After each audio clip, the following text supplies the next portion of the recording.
내 아들이 나를 무너뜨렸다. 안녕하세요. 저는 올해 67세가 된 평범한 아버지입니다. 오늘 여러분께 제가 겪은 가장 아픈 이야기를 털어놓으려 합니다. 세상에서 가장 믿었던 사람에게 배신당한 이야기입니다. 그 사람은 바로 제 아들이었습니다. 혹시 저와 비슷한 상황에 계신 분들이 있다면 이 이야기가 조금이나마 위로가 되었으면 좋겠습니다. 그리고 아직 그런 일을 겪지 않은 분들께는 작은 경고가 되기를 바랍니다. 35년 묵묵히 일한 세월.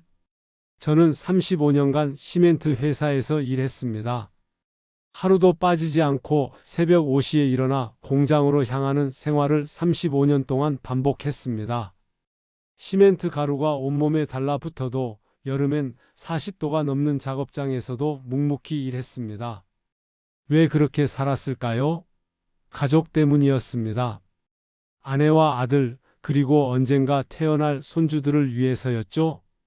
아들이 어렸을 때는 학원비가 부족해서 야근을 더 많이 했고 대학교 등록금 때문에 주말 특근도 마다하지 않았습니다. 아들은 착한 편이었습니다. 공부를 특별히 잘하지는 못했지만 부모에게 말썽을 부리거나 반항하는 일은 거의 없었죠. 친구들과 어울려 늦게 들어오는 일도 별로 없었고 용돈을 더 달라고 조르는 일도 많지 않았습니다. 대학을 졸업한 후에는 중견기업에 취직해서 성실히 다녔습니다. 결혼도 제때 했고 며느리도 괜찮은 사람이었습니다. 손주도 하나씩 태어나면서 저희 집은 정말 화목했습니다. 35년을 일하고 60세가 되던 해 저는 퇴직을 했습니다. 퇴직금과 그동안 조금씩 모아둔 적금, 그리고 아내가 부업으로 번 돈까지 합치니 약 5억 원 정도가 모였습니다. 평생 일한 대가치고는 크지 않은 돈이었지만 그래도 노후를 편안히 보낼 수 있을 만큼은 되었습니다. 퇴직 후의 평온한 나날들, 퇴직 후의 생활은 정말 행복했습니다. 아침에 눈을 떠도 알람 소리에 놀라 일어날 필요가 없었고 아내와 함께 느긋하게 아침 식사를 할 수 있었습니다. 오후에는 동네 공원을 산책하거나 가끔 아들 집에 가서 손주들과 시간을 보내기도 했습니다. 아들은 결혼 후에도 자주 저희 집에 왔습니다. 특별한 일이 없어도 주말이면 손주들을 데리고 와서 함께 식사를 하곤 했죠.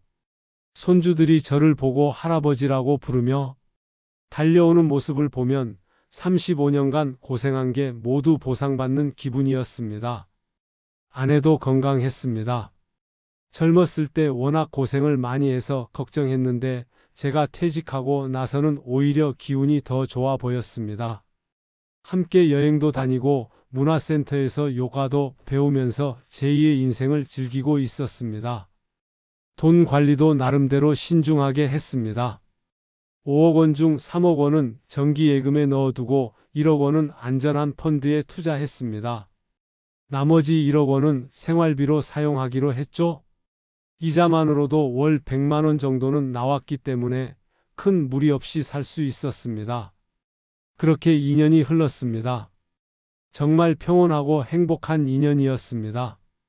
아무런 걱정 없이 그저 하루하루를 감사하며 살아가던 그 시절이 지금 생각해 보면 제 인생에서 가장 행복했던 때였던 것 같습니다. 그런데 그 평온함이 깨진 건 아들의 한마디 때문이었습니다. 아들의 제안. 퇴직한 지 2년쯤 됐을 때 아들이 평소와는 다른 모습으로 저희 집에 찾아왔습니다. 언제나 밝고 가벼운 표정이었던 아들이 그날은 왠지 진중해 보였습니다. 아버지, 이번에 정말 좋은 기회가 생겼어요. 제 회사 동료가 카페를 하나 넘기려고 하는데 입지도 정말 좋고 이미 단골 손님들도 많대요. 수익도 괜찮고요. 아들은 열심히 설명했습니다.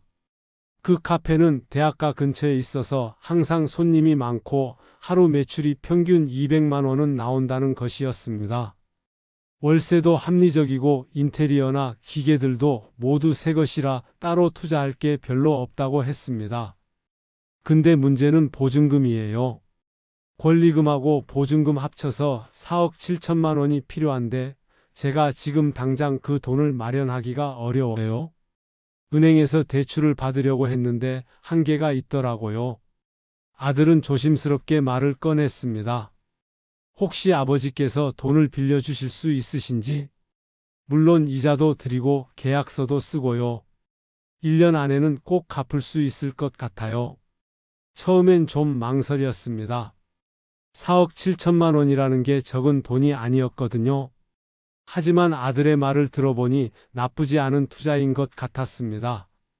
게다가 아들이 평소에 거짓말을 한 적도 없었고 성실한 성격이라는 걸 잘 알고 있었기 때문입니다. 아내와도 상의해 봤습니다. 아내는 처음엔 걱정스러워했지만 결국 아들을 믿어보자고 했습니다.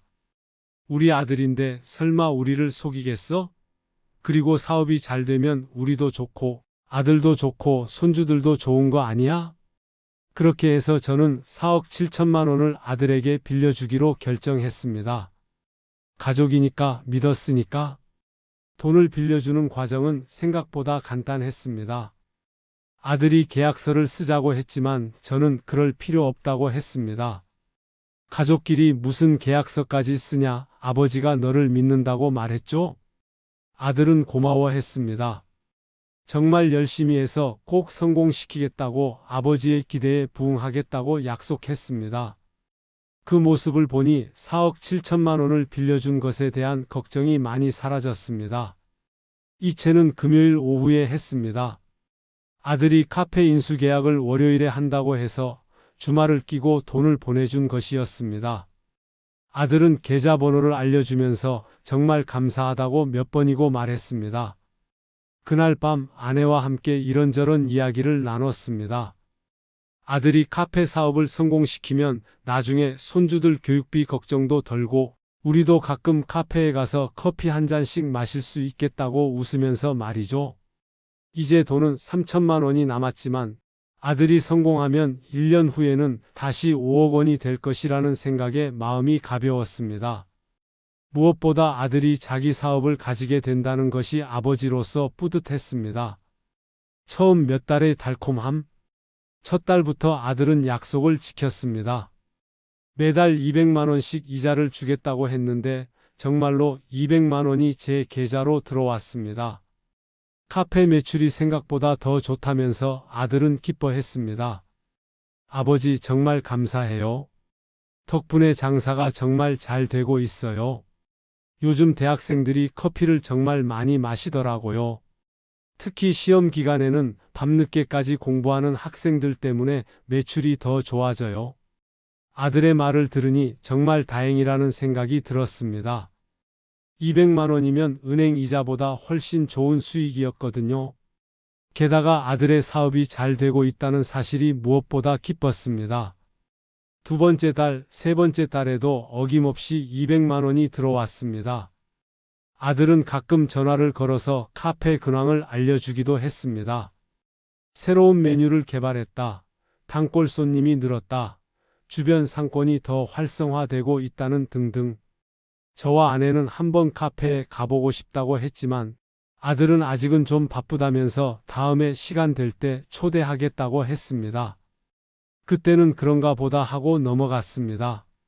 네 번째 달, 다섯 번째 달에도 이자는 정확히 들어왔습니다. 아내는 우리 아들 정말 착하다고 이자도 정확히 주고 사업도 잘하고 있다고 기뻐했습니다. 저도 마음이 놓였습니다. 역시 내 아들을 믿길 잘했다는 생각이 들었거든요. 그런데 여섯 번째 달부터 뭔가 이상했습니다. 이상한 신호들. 여섯 번째 달이 되자 아들의 연락이 뜸해지기 시작했습니다. 이전에는 일주일에 한두 번은 전화를 걸어서 안부를 묻고 카페 이야기를 해주던 아들이 갑자기 조용해진 것입니다. 그달 말이 되어도 이자가 들어오지 않았습니다. 며칠 기다려봤지만 여전히 소식이 없어서 제가 먼저 전화를 걸었습니다. 여보세요, 아들아. 요즘 어떻게 지내니? 카페는 잘 되고 있고? 아들의 목소리가 평소와 달랐습니다. 뭔가 힘이 없고 불안해 보였습니다. 아, 아버지. 죄송해요. 요즘 카페 장사가 좀 안 되고 있어요. 학생들이 시험이 끝나니까 손님이 많이 줄었어요. 그리고 근처에 프랜차이즈 카페가 새로 생겨서 경쟁이 심해졌고요. 이자는 언제쯤 줄 수 있을지 물어봤더니 다음 달에는 확실히 드리겠다고 했습니다. 장사가 좀 어려워도 곧 회복될 것 같다면서요. 저는 그런가 보다 하고 넘어갔습니다. 사업이라는 게 항상 순조로울 수는 없는 거니까요. 한두 달 정도는 어려울 수 있다고 생각했습니다. 하지만 7번째 달에도 이자가 들어오지 않았습니다. 전화를 걸어봐도 아들은 바쁘다면서 금방 끊었습니다. 8번째 달, 9번째 달도 마찬가지였습니다. 점점 불안해지기 시작했습니다. 아내도 걱정스러운 표정으로 혹시 뭔가 잘못된 건 아닐까요? 라고 물어봤습니다. 하지만 저는 아직도 아들을 믿고 있었습니다. 설마 우리 아들이 우리를 속일 리는 없다고 생각했거든요. 그런데 10번째 달이 되면서 정말 이상한 일이 벌어졌습니다. 충격적인 발견. 아들과 며느리가 오랫동안 저희 집에 오지 않은 것이 이상해서 어느 일요일에 손주들 얼굴이나 보자며 아들 집으로 갔습니다. 그런데 집에 아무도 없었습니다. 이웃에게 물어보니 며칠 전에 이사를 갔다고 하더군요. 왜 이사를 간다는 말을 안 했을까요? 이상해서 아들에게 전화를 걸었지만 받지 않았습니다. 문자를 보내도 답이 없었습니다. 불안한 마음에 아들이 말했던 그 카페를 찾아가 봤습니다. 위치를 정확히 기억하지는 못했지만 대충 그 근처 대학가를 돌아다니면서 찾아봤습니다. 그런데 아들의 카페를 찾을 수가 없었습니다. 그 일대의 카페는 여러 개 있었지만 아들이 묘사했던 것과 같은 카페는 없었습니다. 혹시나 해서 몇 곳에 들어가서 물어봤지만 최근에 사장이 바뀐 곳도 없었습니다. 이상해서 카페 근처에 있는 부동산에 가서 물어봤습니다. 혹시 이 근처에서 최근에 카페를 인수한 사람이 있는지 아니면 권리금 2억 원 정도 하는 카페가 있는지. 부동산 사장님은 고개를 저었습니다. 이 일대에서 2억 원짜리 권리금을 받는 카페는 없다고, 그리고 최근 몇 달 동안 카페 관련 거래도 별로 없었다고 했습니다. 그제야 뭔가 크게 잘못되었다는 것을 깨달았습니다. 진실을 마주하다. 집에 돌아와서 아내에게 상황을 설명했습니다. 아내는 처음엔 믿지 않으려 했습니다. 우리 아들이 그럴 리 없다고, 분명히 뭔가 오해가 있을 거라고 했습니다. 하지만 며칠이 지나도 아들의 연락은 없었습니다. 며느리에게도 전화를 걸어봤지만 받지 않았습니다. 손주들이 걱정되어서 학교까지 찾아갔지만 이미 전학을 간 상태였습니다. 그러던 어느 날 아들이 갑자기 집에 나타났습니다. 몰골이 말이 아니었습니다. 며칠 동안 제대로 씻지 못한 것 같았고 눈은 충혈되어 있었습니다. 아버지 죄송합니다. 정말 죄송합니다. 아들은 무릎을 꿇고 울기 시작했습니다. 그리고 충격적인 진실을 털어놨습니다. 아들은 카페를 인수한 적도 없었습니다. 그 4억 7천만 원은 전부 주식과 코인 투자에 들어갔다가 한 달 만에 전액을 잃은 것이었습니다. 처음에는 돈을 좀 불린 다음에 실제로 카페를 인수할 생각이었다고 했습니다. 하지만 투자는 실패했고 한 달 만에 모든 돈을 잃었다고 했습니다. 그럼 지금까지 준 이자는 뭐냐고 물어봤더니 아들은 다른 곳에서 빌린 돈이라고 했습니다. 카드 대출 사채. 온갖 방법으로 돈을 빌려서 저에게 이자를 준 것이었습니다. 더 충격적인 것은 며느리도 이 사실을 알고 있었다는 것입니다. 아들이 투자에 실패한 후부터 며느리도 알고 있었지만 저와 아내에게만 숨기고 있었던 것입니다. 왜 그랬냐고, 왜 처음부터 진실을 말하지 않았냐고 물어봤을 때 아들이 한 말이 지금도 잊혀지지 않습니다. 아버지 죄송해요. 정말 복구할 수 있을 줄 알았어요. 한 번만 더 기회를 주시면 정말 이번엔 성공할 수 있어요. 그 순간 저는 깨달았습니다. 아들이 진짜로 후회하고 있는 건 저를 속인 것이 아니라 투자에 실패한 것이라는 걸 말입니다. 모든 것이 무너지다. 아들의 고백 이후 모든 것이 무너지기 시작했습니다. 아들은 사채 때문에 계속 쫓기고 있었고 결국 집까지 경매로 넘어갔습니다. 며느리는 아이들을 데리고 친정으로 돌아갔습니다. 아내는 충격을 받아 며칠 동안 말을 하지 않았습니다. 그동안 자랑스러워했던 아들이, 그렇게 믿었던 아들이 우리를 속였다는 사실을 받아들일 수 없어 했습니다. 저도 마찬가지였습니다. 35년 동안 고생해서 모은 돈의 대부분을 한순간에 잃은 것도 충격이었지만 더 큰 충격은 그 돈을 빼앗아간 사람이 바로 제 아들이라는 사실이었습니다. 밤마다 잠을 이룰 수 없었습니다. 아들이 어렸을 때 일들이 자꾸 떠올랐습니다. 학교에서 상을 받았을 때 그렇게 자랑스러워했던 제 모습, 대학에 합격했을 때 그렇게 기뻐했던 제 모습들이 말입니다. 그런 아들이 어떻게 이럴 수 있을까요? 어떻게 자기 아버지를 이렇게 속일 수 있을까요? 더 화가 나는 것은 아들이 아직도 제대로 반성하지 않는다는 것이었습니다. 몇 번 만났을 때도 계속 변명만 했습니다. 원래는 성공할 수 있었는데 운이 나빴다고, 다음에는 정말 성공할 수 있다고. 아들은 지금도 어디선가 돈을 구하려고 다니고 있을 것입니다. 그리고 또 다른 거짓말을 만들어내고 있을지도 모릅니다. 남겨진 상처들, 그 일이 있은 지 6개월이 지났습니다. 하지만 상처는 아직도 아물지 않았습니다. 가장 아픈 것은 손주들을 볼 수 없다는 것입니다.